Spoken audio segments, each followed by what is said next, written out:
Guys, ito yung air freshener. May i-recommend ko talaga sa inyo. Sobrang laki na niya. Mura lang to, 100 plus lang to. Sa CR namin to nilalagay. Ayan, sobrang mura lang nito guys. Sobrang amoy niya guys. As in, until now, meron pa rin siya. Kasi meron pa naman kalatak to eh.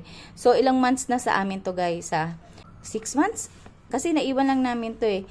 Tapos, ayan, 6 months na sa amin to, buhay pa rin guys. Meron pa rin siyang latak guys. Pero syempre, mas iba yung amoy niya pagka marami pa. Ipakita ko sa inyo kung ano. Ito na lang yung natira guys. See? Kaya ako sinasabing latak.